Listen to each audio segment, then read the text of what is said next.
So I think we will start, and as people will be coming into the room, because we are already a few minutes late, and we have to close sharp at 1:30 to make enough time for the closing ceremony, which will include not only Honorable Srđan, but also the President of Serbia. So, my name is Svilanović. I'm a Slovak working at the German Council on Foreign Relations, DGAP in Berlin. And I have the honor and pleasure to be the chair of the last plenary session of this year's Plenary Security Forum. The title of our session is very nice, common feature of the European Union and the Western Balkans, and how can we move towards it. But before I will introduce you the speakers, let me make one housekeeping remark. As you can see, this is all my own time, which is not okay. And the only thing I can do about it is to promise that when we open the floor for questions for audience, that I will take first questions from female participants, if there is interest. Okay? So, now the speakers in this panel are, starting from the other end, Andrej, State Secretary in the Ministry of Foreign Affairs of Slovenia, and previously permanent representative of his country to the UN in New York. Then Countryman, who until recently was Undersecretary of the US State Department for Arms Control and International Security, and then thereafter he retired after 35 years of distinguished career at the US Diplomatic Service, which included also a period where he was Deputy Assistant Secretary for Europe, so having a job that OED now has, and that included responsibility for the Western Balkans. Then Goran Srđan, Secretary General of the Regional Cooperation Council based in Sarajevo, a job that he has had since 2013. Before that, he was also Foreign Minister of Yugoslavia, later Serbia Montenegro, for 4 years, from 2000 to 2004. Next to him is Franco Frattini, who served twice as an Italian Foreign Minister, and he was also Vice President of the European Commission. Next to him, Othon Anastasakis is the Director of the Southeast European Studies at Oxford, and a Fellow at St. Antony's College. And last but not least is Srđan Cvijić, Senior Policy Analyst on EU External Relations and the Open Society Foundation in Brussels. They are, if you want to read more about their distinguished professional careers, consult the Othon booklet.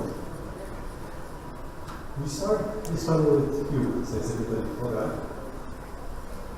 And let me kick it off with two speeches that were delivered recently on the future of the EU at the horizon of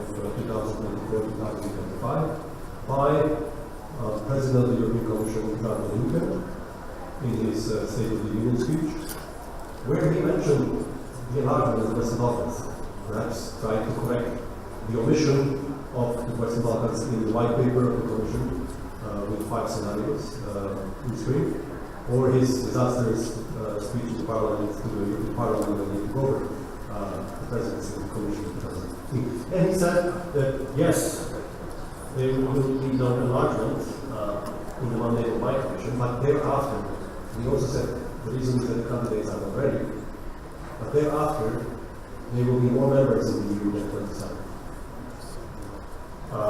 After him, new President of France, Emmanuel Macron, gave a speech on the future of Europe and so on. And he also mentioned that Europe should be open towards expansion to the Western Balkans. So what do you make out of it of these two speeches? Are they in any way a game changer? In this statement, especially we speak about statements by the politicians, it's a matter of interpretation. And definitely we go all the interpretation as probably in many other countries. So it's really a matter of interpretation how we see this statement. If you ask us in Slovenia, I must tell you that the statement of President of the European Commission was a positive one, especially not questioning the enlargement perspective of the countries of the Western Balkans. He mentioned Serbia and Montenegro, he mentioned the time frame 2025. Definitely we would have liked more from the statement. But let's keep the momentum from the statement and try to do whatever is necessary, both in the institutions of the European Union and on the side of the candidate countries. I would also like to mention and emphasize the fact that this is the Commission's report. Juncker is President of the European Commission and not member states. Very often the position of member states and Commission differ. And I think that Franco, who was foreign minister, presented Italy, and then being the vice president of the Commission, knows exactly what is the dynamic in preparing of the statement of the European Commission. So again, I'm going back, it's a matter of perspective, and I believe that this statement was, at least for us, positive, paving the way for the enlargement, but not only for Montenegro and Serbia, but also for other countries from the Western Balkans. Again, Slovenia would like to see Macedonia and Albania joining Montenegro and Serbia in negotiations as soon as possible. Was this a game changer? Was this a game changer? I don't think so. At least not game changer for Slovenia, because we believe in enlargement. We are friends of enlargement. And we believe in Slovenia that enlargement should be done sooner than better. That's our position. So I cannot say that this is the game changer. But we also like briefly on President Macron. Well, the same, applies the same. Depends on the interpretation. It's a positive one, opens the perspective, was more positive than the previous statements by the French government. So again, more or less on the same line. But I would like to stress another thing. Regardless of the interpretation of the statement, I think it's up to the candidate countries not to use the alibi of different statements for not doing what is necessary to become member of the European Union. And I will give you the example of Slovenia. We started negotiations in the 90s, and we did undergo major political economic reforms. We didn't change the constitution. But whatever we did at the time, we did not do because of the European Union, but because of ourselves. We believed at the time that what we are doing is necessary for Slovenia to become democratic, stable member of the European family, respecting rule of law, respecting good governance, respect for human rights, and so on and so forth. Whatever we did at the time, we did for ourselves. And when we did it, we didn't only adopt a very, I would say, robust reform agenda. We also implemented at the time all the reforms we accepted. So on the day when Slovenia became member of the European Union, 1st of May 2004, nothing dramatically changed, because we were already implementing what was expected from us. So the main change was actually adoption of Europe, becoming member of the European Monetary Union, and becoming a Schengen. That was really a significant change in our life.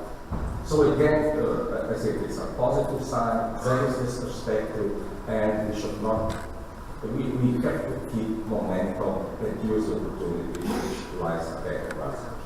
Franco, Frattini, we continue with you. The same question to Cvijić, and what's the comment on the message there from the rest?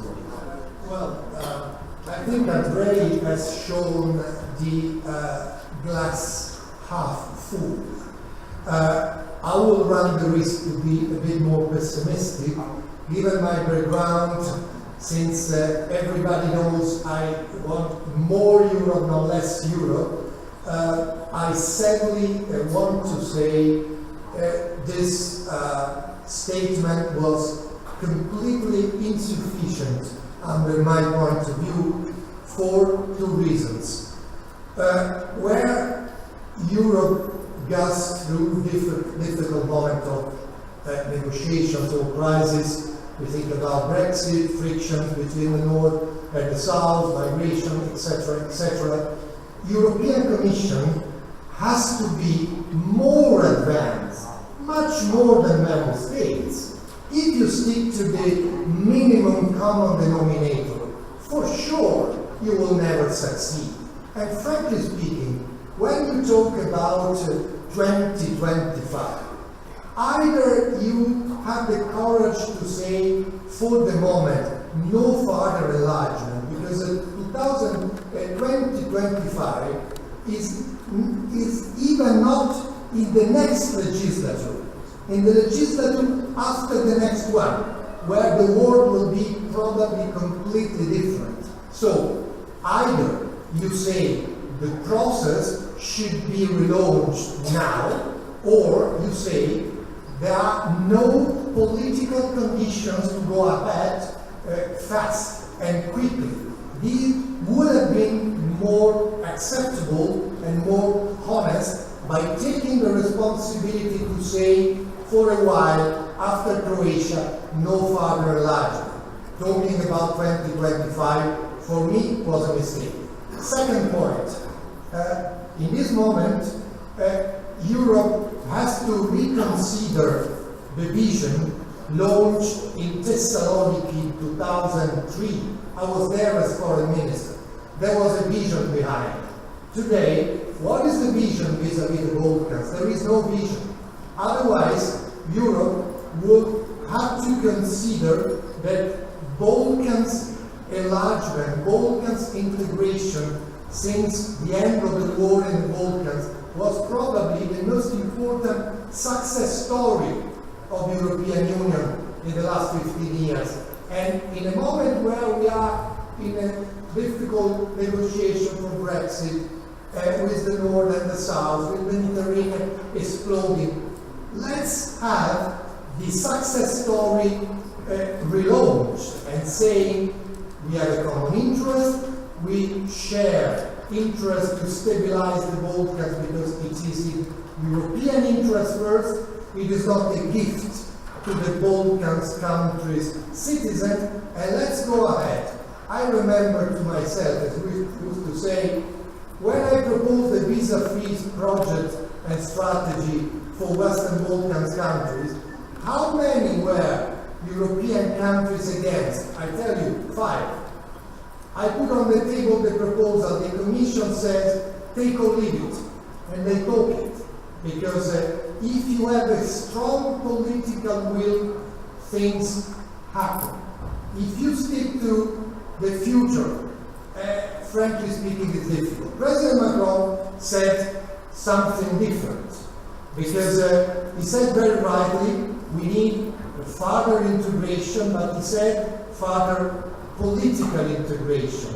I think it was right, by highlighting the problem of Europe today is not a technical problem, it's not a logistical problem, it's not a problem of procedures, it's a political problem of leadership. And since he wants to be one of the new leaders in Europe, I think he will have to be very close to Germany. Germany will be more fragile than in the recent past because of this Jamaica perspective of government. President Macron was right to say, I stress the importance of political perspective.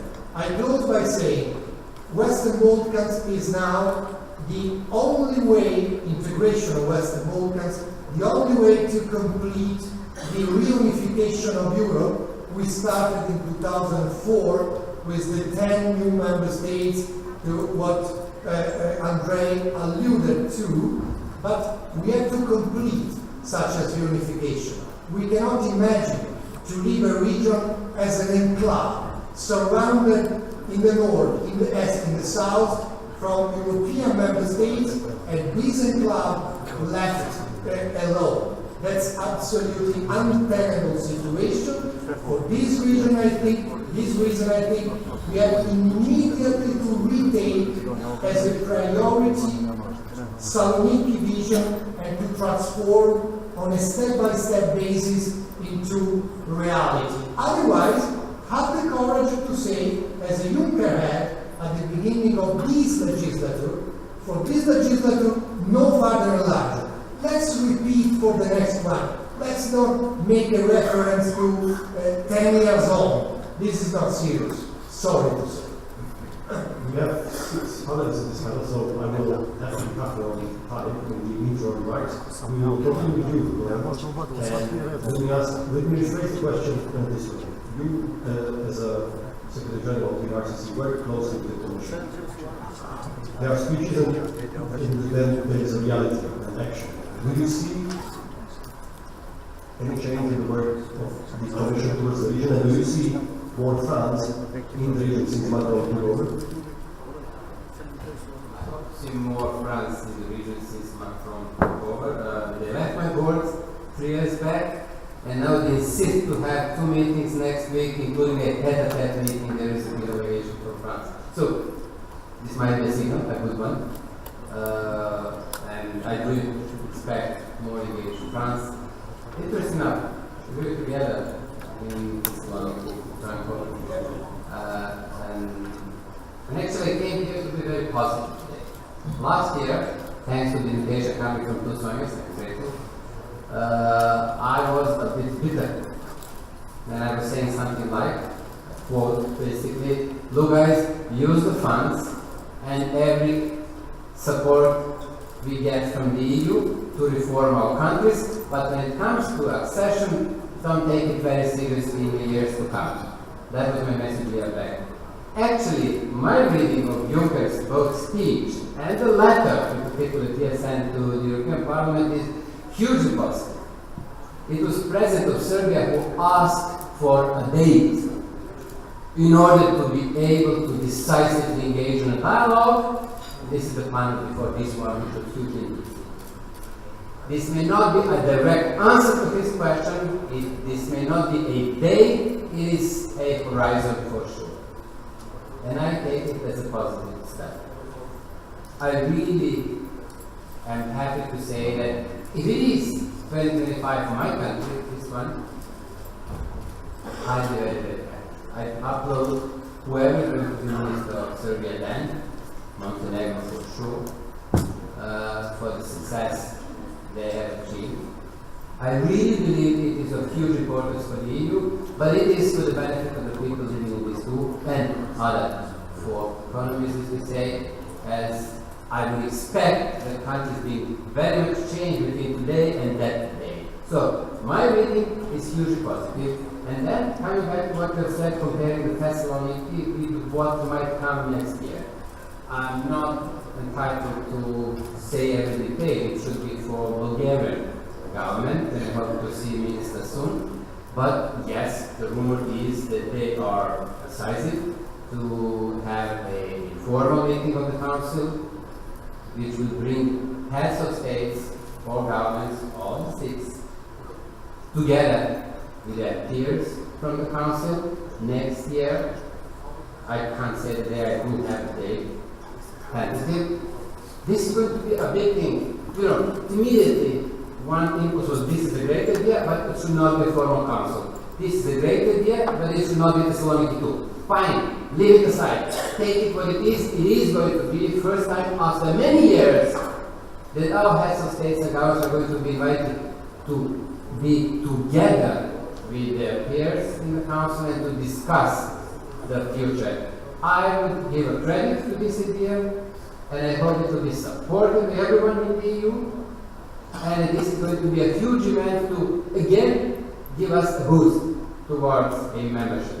When it comes to the Commission, this is what you're asking, they are taking very seriously the letter being sent to the Parliament in order to prepare a strategy which would provide for a possibility for at least 2 out of 6 to join by 25, if not earlier. And of course, this is what I know. They've been hugely engaged now. We've seen in July, in your home country, Franco, in Italy, in Trieste. It was a great job done by the Italian Minister of Foreign Affairs. They engaged with everyone.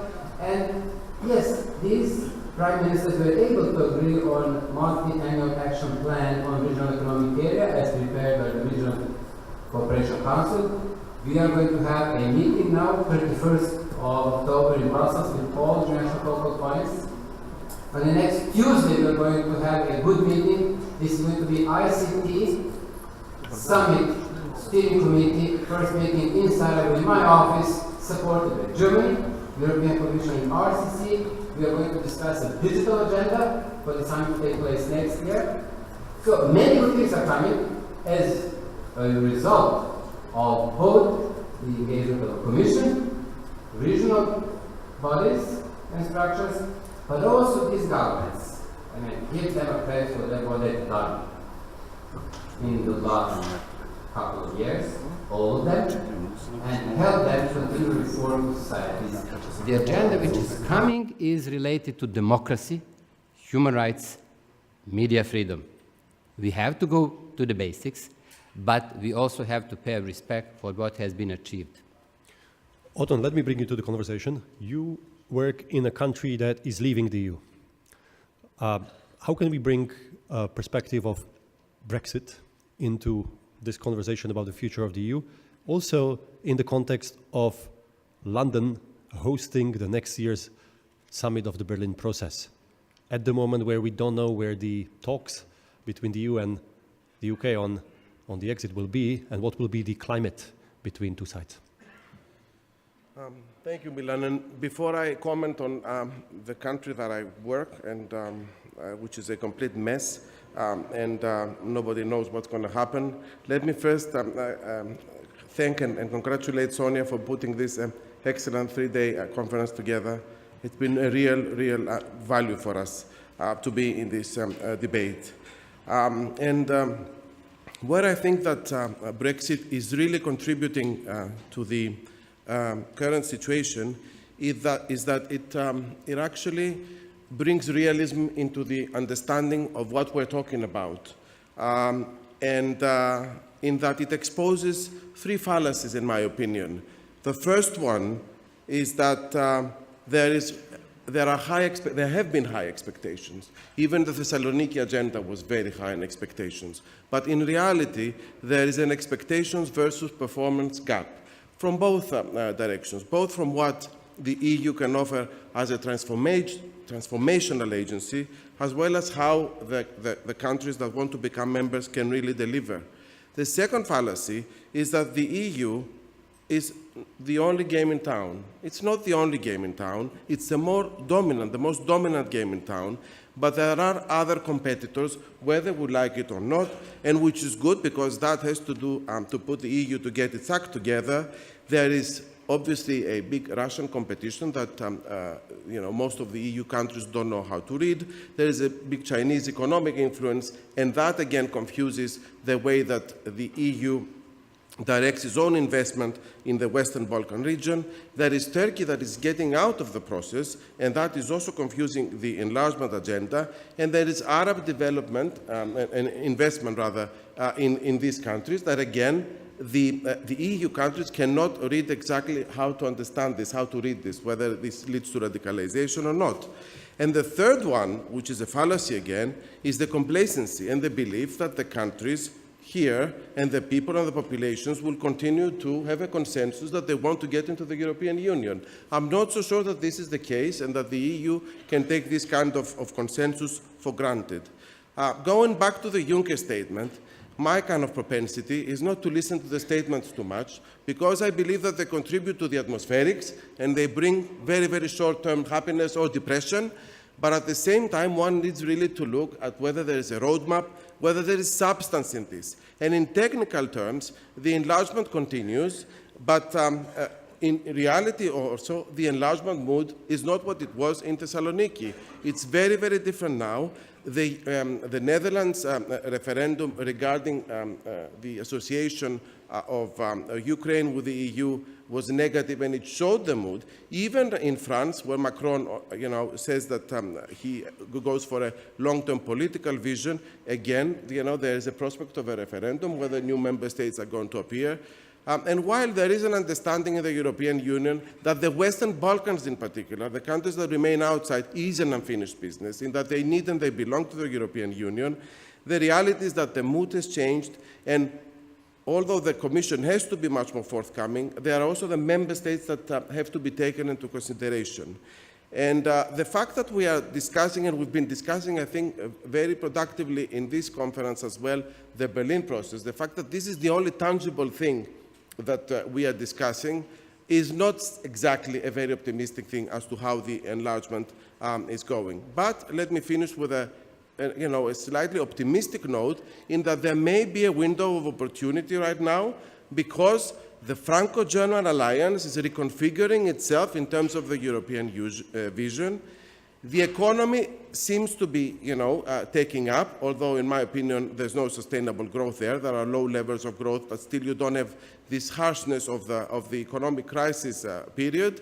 The populist, I don't like that populist term, to be honest with you, the spoilers, let's call it, of the mainstream politics in Europe did not win the elections yet, although they are there in the background.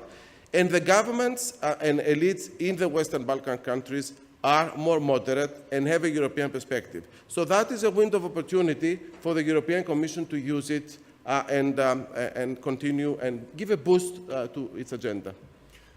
Tom, you've spent some time in Serbia before this conference. What are we missing in this conversation so far? What is the key from your perspective across the pond? Well, thank you. I'm very happy to be in Belgrade again, and even happier to speak not for my government, but only for myself. Bez dlaka na jeziku. The most important challenge for the future of the Western Balkans is not European integration or its relationship with NATO or a competition among Moscow and Brussels and Washington. The central issue for security, for stability, for prosperity is whether citizens will demand that their governments fight corruption, permit transparency in the government's economic dealings, promote an independent judiciary, and permit an independent media. These are precisely the topics most political parties want to avoid. Politicians know that if they can get voters to focus on anything other than their own economic interests, then successful politicians will be free to promote their own economic interests. It's why leaders in this region, and not only in this region, some prefer to create a climate of fear. They talk about nationalism, external threats, ethnic differences, or other populist themes, rather than talk about the issues that define democratic societies. And many have become expert in using one democratic element, elections, to create an anti-democratic and opaque economy. The political conditions that are attached to any investment, public or private, in many states of this region are such that it would be hard for me to advise any U.S. investor to put money into these states. It's of course possible to attract investment from Russia or China, but that inevitably means also importing the oligarchy and enrichment of senior officials that define those economies. Rule of law is crucial in itself, but it is, of course, in keeping with today's themes, absolutely central to the region's European future. I share the view of many European colleagues that it was a mistake for the Union to admit as members Romania and Bulgaria and arguably Croatia before rule of law requirements had been fully met. And now in Southeast Europe in the last 10 years, there's been insufficient progress and in some cases regression in both EU candidates and EU members. I think it's likely that premature enlargement would do more to corrode the rule of law among the 27 than it would to promote the rule of law among new members not sufficiently prepared. So the correct answer for the 27 is not to lower admission standards, but instead to focus early and in a very public way on actual performance under chapters 23 and 24. Now, I say this in full awareness of the trend in my own country, when we have an administration that is perhaps on track to break all historical records for corruption, and where money laundering is attractive for oligarchs and mafia and corrupt leaders from overseas.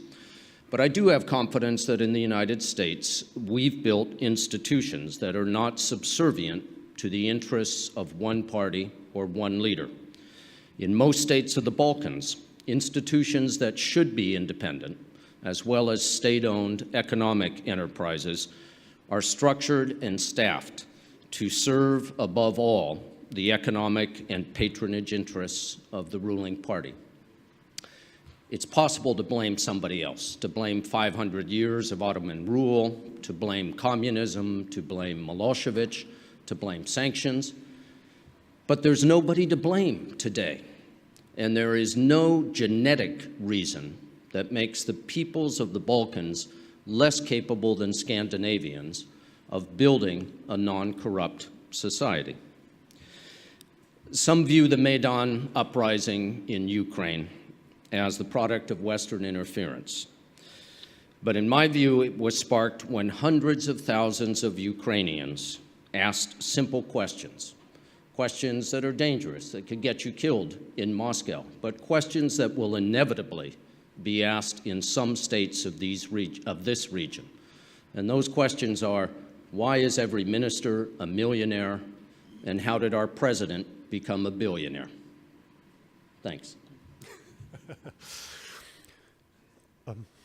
Srđan, this is a great moment for you to continue. You sit in Brussels, you work for Open Society Fund, and you work with think tanks from the region, as well as from European Union member states, those that are left still working with the Western Balkans.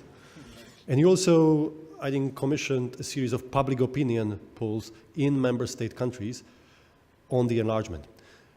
This perspective that Tom just brought as American, with frankness and directness that we are used to hear from our American friends, is crucial because there is a problem on the side of public opinion in many member states when they think that enlarging the EU to this region would bring more insecurity and corruption and organized networks and so on to the EU. So it would make EU less secure, more difficult to govern, and weaker at the moment when it is struggling to keep together at 27, keep its cohesion, and move on. It seems like one of these complex questions that we get used to it when discussing the future of the Western Balkans in Europe. But we heard from Goran that this is actually better perspective than 1 year ago. So what do you make out of it? I know that you prepare your own remarks, but feel free also to comment to what you heard in the panel. No, of course. I mean, I think, there was an incremental change, but we need to pass from words to deeds when we speak about the EU. And also the local politicians fix too much their attention on the dates when actually a lot depends on them. They themselves are often the biggest obstacle to a faster EU integration of their countries. So I think, but to come back now to your question, the EU mobilizes in the Western Balkans only when there is an external threat looming, Russian influence, for example, and only to prevent the return of the chaos of the 1990s. And there is a sense that as long as there is no external pressure and as long as there are no tension amongst the countries themselves, whatever happens with them does not matter all that much. And that has been a consistent policy since last several years in Brussels. And declaratively, yes, the EU pays attention to the rule of law. But there is a sense in democracy. Exactly, but there is a sense in which democracy is not considered such big of a priority as stability. And since we are here in my hometown in Belgrade, I think, let's speak about the panel before this. We focus too much attention in Brussels on the Belgrade-Pristina dialogue, and this is indeed very important, but we have to look at what's happening in Kosovo and Serbia internally. You cannot have a true stability and reconciliation in the Western Balkans without the states democratizing from within. So this is a bit continuing upon the previous remarks. A couple of figures. What can you say about the state of the rule of law in Serbia and Montenegro faced with the following figures? Out of the 83 organized crime-related murders in the last 5 years, only 4% saw a judicial outcome. It means that somebody was convicted for these murders or made a plea bargain agreement for that matter. And then now confront this figure with the overall crime clearance rate for ordinary murders. It has been over 80%. You know, the research of the Association of Judges here shows that 44% of them are exposed to political pressure. And also the data, media freedom was mentioned, very important. According to the data of here, I can talk about other countries later, but I think since we're here in Belgrade, according to the data of the Association of Journalists here, there were, in the last 3 years, 183 attacks on journalists. These include attacks against property, direct, indirect pressure, verbal attacks, including smear campaigns from the media close to the government, and also 26 physical assaults. And we have 3 murders of journalists that are still from Milosevic's period and its immediate aftermath that are still not resolved, you know. So I think the list is long, but and all this provides a clear indication that there is something seriously wrong. And you know, I think, risking to be a bit provocative, but reaching a legally binding agreement between Serbia and Kosovo seems like a child's play in comparison to establishing the rule of law in Serbia and Kosovo themselves, or in any other country for that matter. So, you know, I will repeat once again, and here I stop, you know, there will be no stability in the Western Balkans without strong democracies, free and open societies within the countries themselves. Which corresponds to what I keep hearing in Berlin when I talk to officials. They have 2 huge concerns. One is rule of law is only window dressing, and they say, if we really if we want other countries to become accession countries to get a status, we need to show a good example of Serbia and Montenegro having some results in this, and not only these fake results. So we have to be stricter in terms of pointing out to our member states, to our publics and other member states, that look what has been achieved, these countries are improving in this. It's not only talk. And second, there is this Gruevski lesson, that you have strong stabilotocracy in the region, as it was coined in a BPAC study, that we both contributed somehow to, that you have a tendency also in this country to have a strong figure who will speak after this panel. And the concern in Berlin I heard is that how can we make sure that there is no longer a phenomenon of Gruevski in the making around, that this is not simply an authoritarian setup in the making which will last long and will not make the country achieving the goal of the government, which is moving closer to the EU and becoming EU member at one day. I had questioned for a second round to this panel, but we are running out of time. So let me propose something. I will go for short remarks of 1 minute to each of you for either additional comment you might have or reaction to what was discussed so far. And let me start now, Tom, with you, because I haven't asked you about the US role in the region now under the administration. DIS-OD, I think, does a marvelous job. We could see him in Albania and Macedonia as being an important part of solving the local crisis there. So from that point of view, it seems that the US diplomacy in the region has not been weakened since the new administration, and there is still US presence at the level that we became used to it. Is this only an illusion? No, I think that's essentially right. The Balkans as an issue have not risen to the attention of the White House, and I'm not sure that they've risen to the attention of the Secretary of State. That's a good thing and a bad thing. It's a good thing because it means you don't have an active conflict that creates a crisis that forces the region onto the world's agenda. It's also a good thing because any issue that does raise up to the president's attention, he's almost certain to do the wrong thing, as he will do later today with regard to the nuclear agreement with Iran. But and I appreciate and share your opinion of the very good work that my successor, Hoyt Yi, has done on regional issues here. It's a bad thing because there should be greater attention from the United States, in particular in Bosnia-Herzegovina, where no progress is being made on any issue. and I would like to see the U.S. as involved as the European Union in promoting the European future of the region. But I don't think it's going to happen very quickly. Goran, you raised your hand. You wanted to comment before? No, I will immediately comment to what Tom has said. My understanding is that there was recently a meeting between Pence and Mogherini, and it was a good meeting. As a follow-up, I had a meeting with Hoyti in the States, as well as with Angelina Eichhorst, who is directly involved in the dialogue. I'm not saying they have agreed every detail, and the difference might be more of a focus when it comes to the EU officials on the process, and on the other side, more of a focus in the United States on the outcome. But this brings me one step further, and this is that difficult compromises have already been reached, and more are to be agreed in the coming months, years. But not implemented. And these agreements, these compromises are reached in the context of accession, in the context of realistic membership perspective.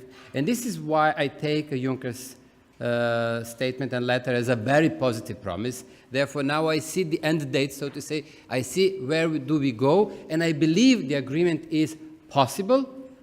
Coming back to what you've said, yes, I do see that there is an intention to have both Washington and Brussels more engaged in the dialogue, and I guess in other issues in this part of the world. But the reason I wanted to intervene was actually what Srđan was saying on corruption, and few others have mentioned. I actually want to agree on this.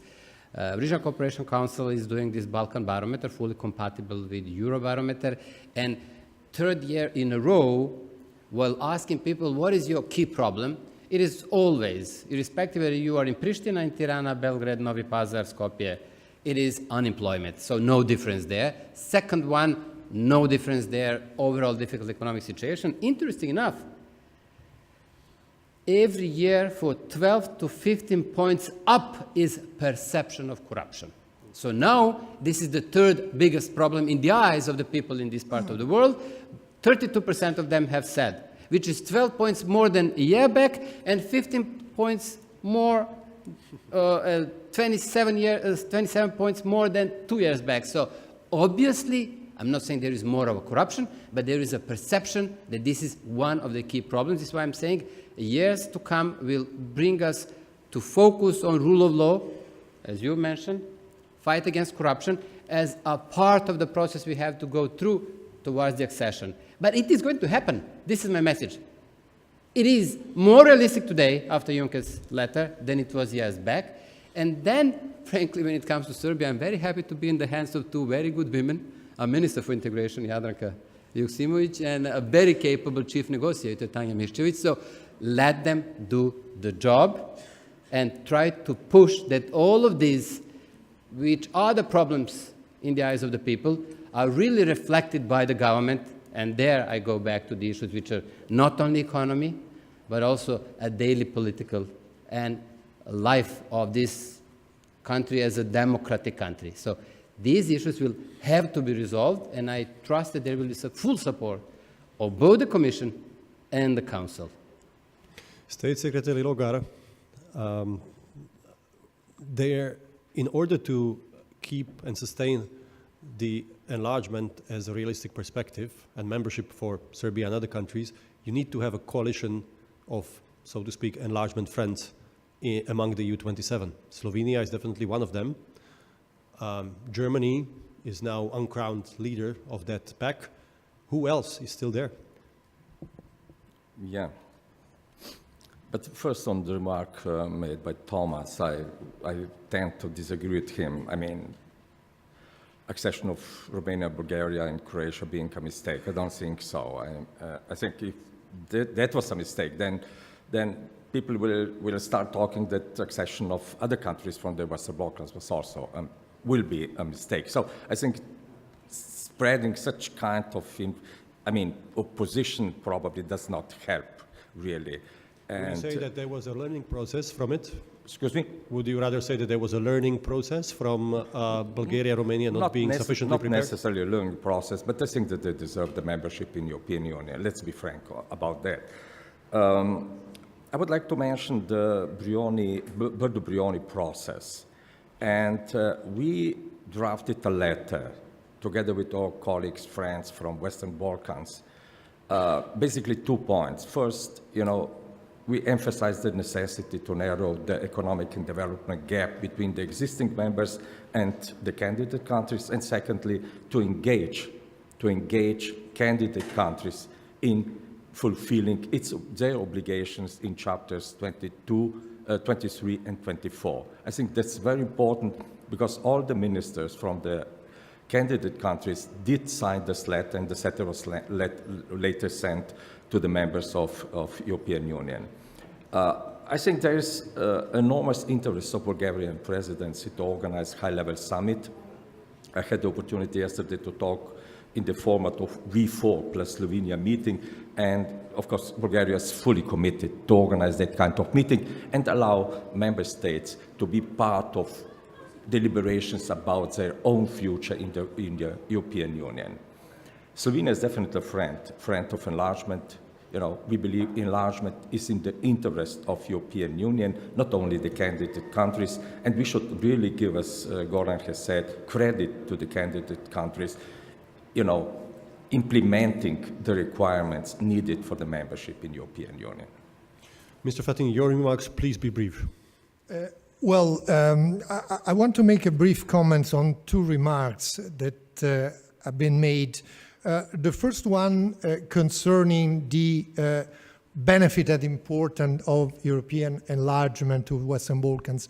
I don't agree with those, particularly member states, who used to say closer integration of Western Balkans would make Europe more insecure. Absolutely the opposite. By giving a green light to the newest member states, Croatia, Romania, Bulgaria, we compare cost and benefits, and the result was benefits and interest are much more than potential problems.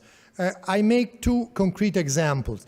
Now I work as a judge in the Italian Supreme Court, dealing with mafia and infiltration of mafia into economy. I would like very much to have the possibility to apply for an European arrest warrant for one of the terrorists that are caught in one of the countries of Western Balkans instead of waiting for a rogatories.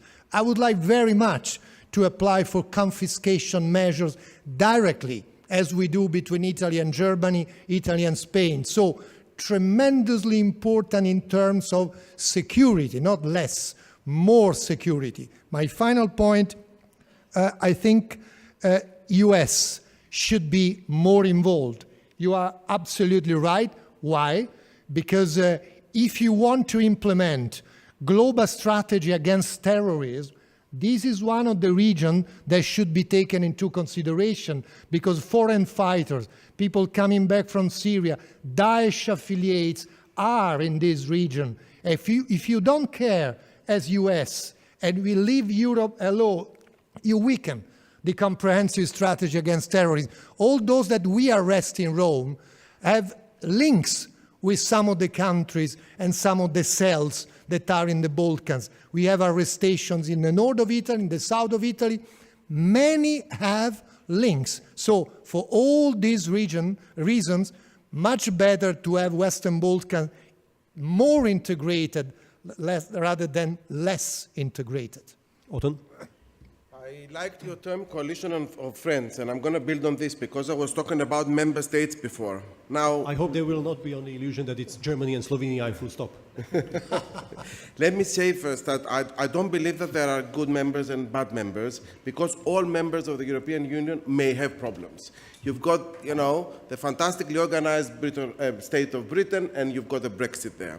France has its own kind of problems. German elections, we're seeing the AfD now. Poland, we've been discussing. All countries have problems, and they can create problems to the European Union, as it were. So I don't think that, we can divide between good countries, bad countries. I don't think it was a mistake that Bulgaria and Romania acceded into the European Union. The problem is that this is an unequal European Union in terms of economic development, and this is where a lot of attention should be made. It's a pity that Bulgaria is the most underdeveloped and economically less advanced country in the EU, and Romania as well. So this needs really to a lot of attention. And what I would also like to say regarding the Berlin process as a final point is that it has always been my personal complaint as well, in that starts with Germany, and it's fine because this is a powerful economic country and has an interest that the Western Balkans do not go into the wrong direction. Austria is also a country that has expressed and has shown a lot of investment in the region and has a primary interest there. France's priority, it's not. The UK is sorting out its own mess, and I don't know how the London conference will be able to, deal with the Berlin process. Why are the countries? Italy. You have Franco Frattini next to you. Italy is a country which is concerned, and I was also wanted to mention why aren't the rest of the countries in the region involved? I mean, there's a Bulgarian presidency there that should be involved in the Berlin process. Greece, was the one that produces the Thessaloniki agenda, and Romania has an interest, let alone Croatia and Slovenia. So I don't understand why it has to be a coalition of the strong countries. It has to be a coalition of friends of enlargement of the Western Balkans that needs to win the day here. And convince the others. Srđan. Yeah. I mean, I think this is really about a realization that there is no geopolitical alternative to the EU in the Western Balkans, that the only alternative to that is chaos. And I think in the EU, they still need to understand this and draw right conclusions, which means that, at times the negative influence from other geopolitical powers is here and present, but it's only here because the EU allows it. Some time ago, I read an article of Professor Frattini in an Italian newspaper, Libero, and you compared, you used the metaphor from physics, and you compared, you said that foreign policy is like physics. If there is an empty space, somebody will enter. You used it for a different geopolitical context, but this is exactly what we're talking about here in the Balkans. Porous, corrupt kleptocracies are perfect targets for geopolitical powers that well understand the limits of their reach and that are only here to make the EU's and NATO's job more difficult. So I think, united, strong democracies, open societies are impermeable to such pressures. We often think EU needs to be, I agree, EU needs to be tougher with the local leaders. And yes, indeed.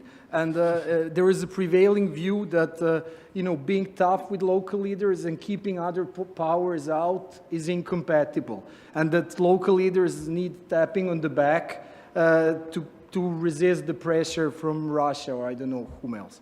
And this is false. Local leaders are craftily sucking in external actors for their own internal political benefits. So they're playing the EU, US, and Russia as well, by the way. Very good. We have 25 minutes for questions and answers from the audience. Ladies, this is your turn. If there is an interest to ask the first question. Here, please introduce yourself and wait for the mic.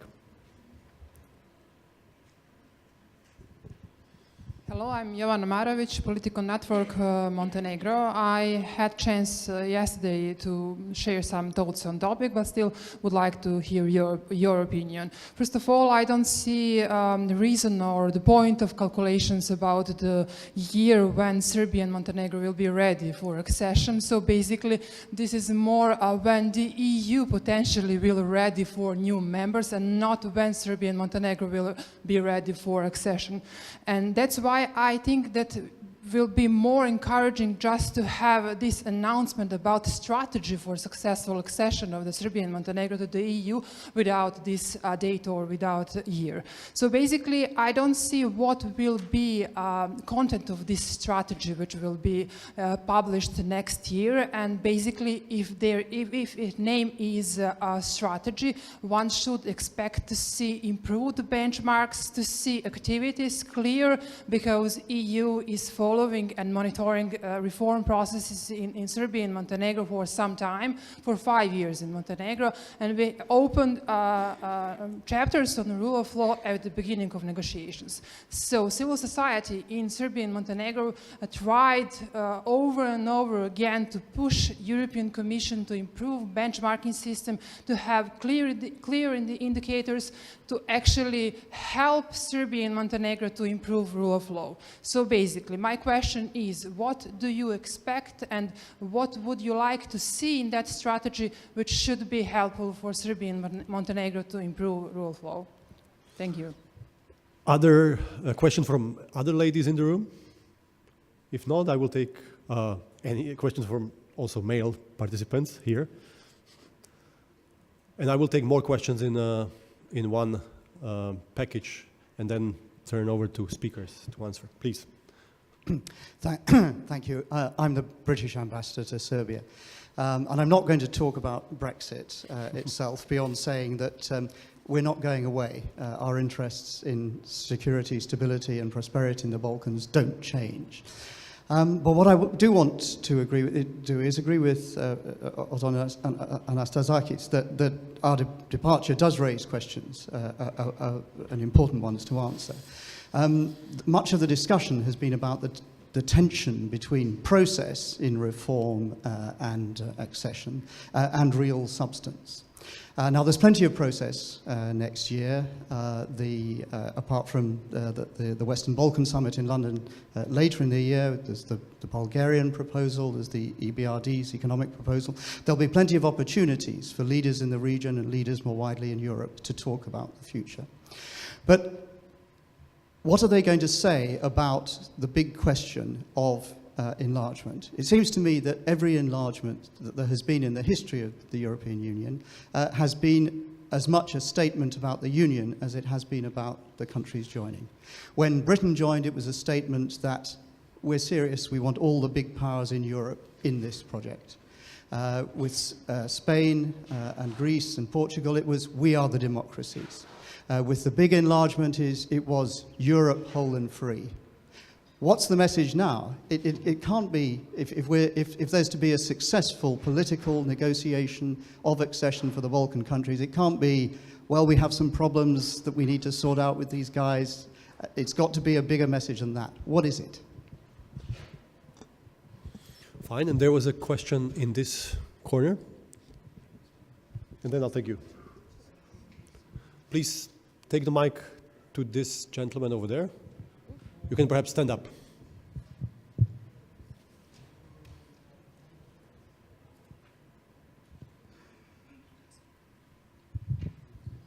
Hi, hello, my name is Srđan. I will have a similar question to the one that was raised by His Excellency.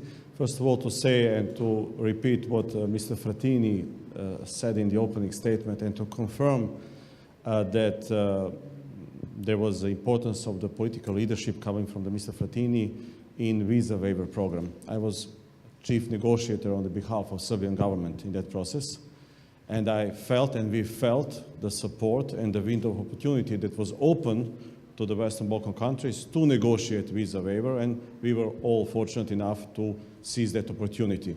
We discussed, and it was more attention given to the threats and weaknesses of the region. But as I said, similarly to what was stated before, any successful strategy should be focused on strengths and opportunities. What do you see as the key strength of the region to be seen as a future member of the EU member state from the member states of the EU?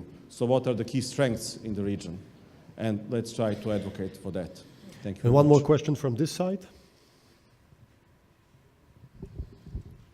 Brian Abel, Canadian Embassy. Just a quick question for Dr. Svilanović.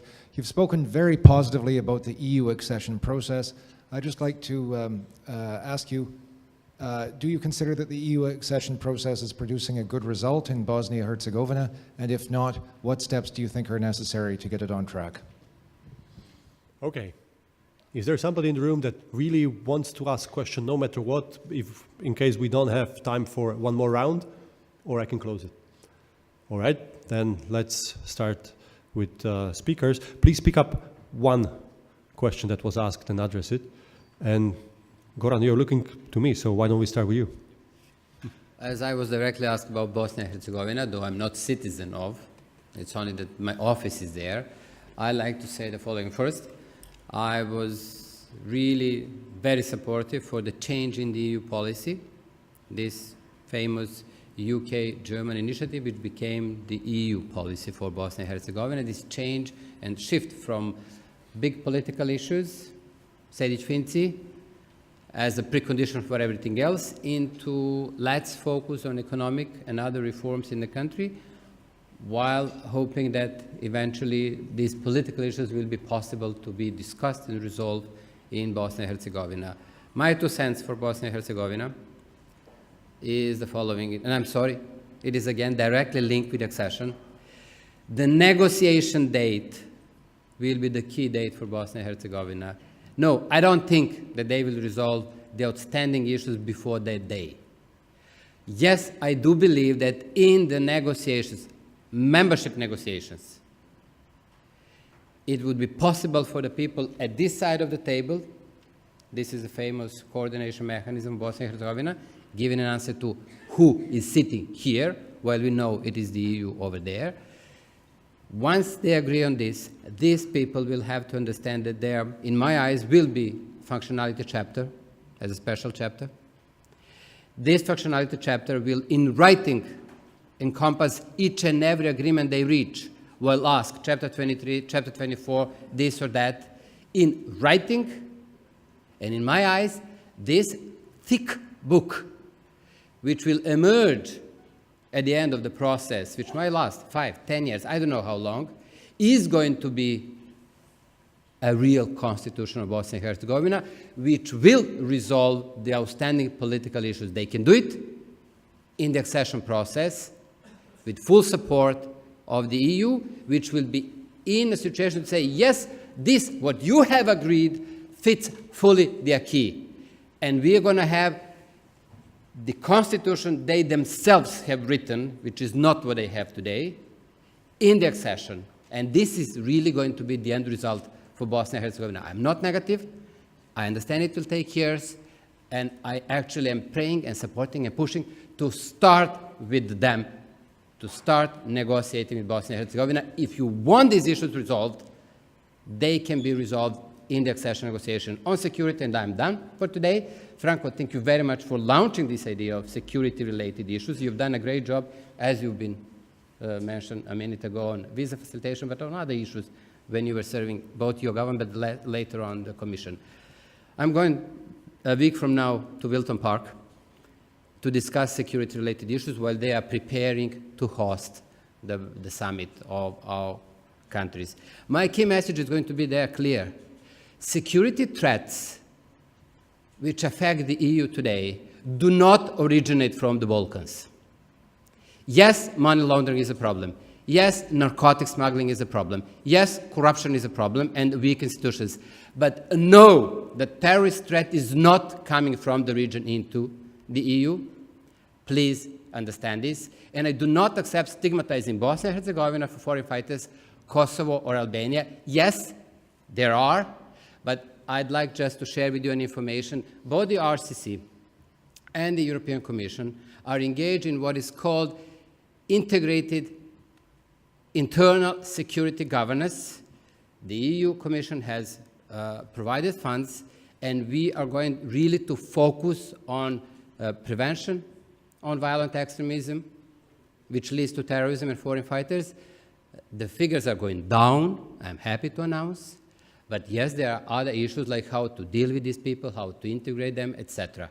But please do understand, security threats do not originate from the Balkans.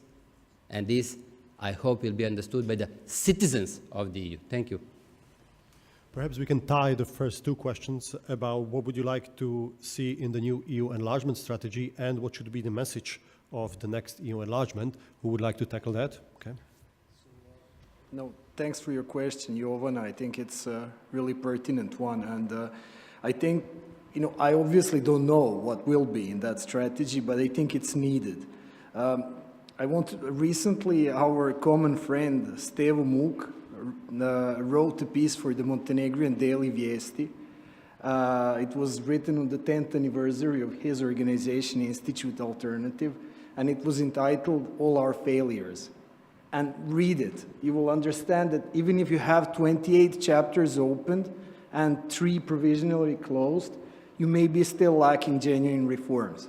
And you may be lacking them even if you open 35 chapters and you eventually join the Union. It's enough to look at some EU member states to understand that reforms are neither perfect nor irreversible.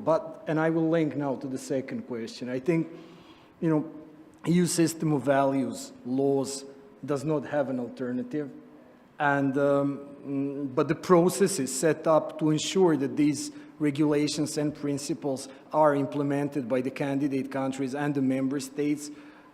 Maybe need improvement, and we need to work together on this. And you asked what is the purpose, what would be the purpose of this enlargement, because every enlargement, it's High Representative Vice President of the European Commission said it at the beginning of this year. It's about reuniting Europe. And I know that may seem a bit counterintuitive in the context of Brexit, but there are still majority of the states in this continent that want to be part of the EU. That's an exception. So I think, for some, EU enlargement is indeed just a job, a step in a political career. But we believe in it here. All these people in all the countries, for us, it's everything. It's our responsibility towards our children, towards our parents and grandparents that did not live the day to see the continent fully united, and they waited for it for such a long time. And I think, after 2019, we need the same believers in the driving seat on enlargement in Brussels. State Secretary Logar, perhaps you can take it from here. Well, I was thinking about the strength of the candidate countries, what they will bring into the European Union. I think what they bring is diversity. It's a very important element we are talking about. Now, on strategy, of course, the strategy depends very much on the candidate countries, the acceding countries, and you should talk more often with the Commission. They are willing to talk and define the benchmarks for. But don't forget, don't be too much focused only on opening different chapters. It's very important to temporarily close, because until everything is not agreed, nothing is agreed. And it's very difficult if you don't take this approach. One question seems to me particularly important. The question, what is the strategy for the future? I said in my introduction, a new strategy is badly needed. I said about relaunching the Thessaloniki strategy. I would highlight 3 points that are also the reasons of strength that have been stressed. Why should Europe be interested to opening the way and to getting closer to the Balkans? 3 points. The first, Copenhagen criteria cannot be changed. While playing the game is not possible to change, they are decided during the presidency of European Commission from Romano Prodi. They are there, and it's not a package of country. Each and every country should be evaluated by its own merits. This is a precondition. But the 3 reasons, economic reason, well, we need a new economic vision. The new economic vision is free, competitive, and open space for new investment, new market, new infrastructure. This is a factor of strength. Second is a geopolitical nature. I've already said, security. We need a new network for better security in a key region which, Goran is right, is a transit region for many factors of insecurity, but nevertheless, a network of cooperation among police, among prosecutors is badly needed, because this is the key between Mediterranean and Black Sea for geostrategic reasons. And the last point, what about the citizens of the region, because you mentioned kindly a visa-free strategy.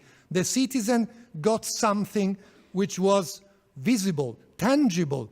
What is now tangible in the further steps towards the accession for citizens? I think we have to include in that new vision I would say, how to improve the feeling of the citizens. They will be safer, they will be more prosperous, they will be living in a better environment. Otherwise, we run the risk to discuss among the elite about the rules of enlargement, and to do that against or by avoiding any discussion with the citizen. Citizen and civil society, this is why, should be protagonists, as it was in the case of Saloniki. There were around the table people representing NGOs, not only applauding, but showing why the citizens were happy with the vision. Now we have to renew such a feeling of 14 years ago. Tom, as a freshly retired American diplomat, where do you see the role of the Western Balkans in Europe in the future? Well, let me take Jovana's very good question as a starting point. Absolutely right that the more important question is when these states in this region are ready to join, and that should be more important than when the European Union 27 are ready to admit them. At this point, 2025 is just 4 digits hanging in the air. But at some point, based on history, it may become a target date. And history also demonstrates that once the EU sets a target date for enlargement of specific members for admission, that target date becomes so important that that is when the EU begins to compromise its own criteria for admission. And that's why having a date is potentially important. A couple more very quick comments. I agree with Othon, there are no good or bad EU members. I agree with Franco that it was good for the European Union to admit Romania, Bulgaria, Croatia. And I absolutely agree it will be good for the European Union when and as it admits new members from the Western Balkans. My point is that what's good for the European Union is not necessarily the best thing for the candidate countries. If the states of the Western Balkans were admitted to the EU today, at their current level of democratic development, there would be no impetus for them to work harder on rule of law. The case of Hungary demonstrates that the leverage you have is before admission, and it disappears after admission. I'm sorry, I have to cut you there, because we have to close very soon. The opening ceremony is starting in a few minutes. We'll close with you, Othon, but please be very brief. 2 points. One is a response to the British ambassador that I was critical towards the political class, the way it's handling the Brexit issue. But I think that London, or whatever happens, conference can be really useful in terms of what's happening with the Berlin process in actually a very transactional perspective, but also the security dimension. And the big message, I believe, cannot be anything else, but can only be democracy and liberalism. And that's what is under threat right now. And we really don't want to see any more website pages which are black. It has to be democracy in all the, in all the areas. Thank you very much to all the speakers, also to you in the audience. And I have one housekeeping note to make. Please remain seated while they will be rearranging the stage for the closing ceremony, which will include President Vučić. Thank you very much. And a big applause, big hand to the panelists.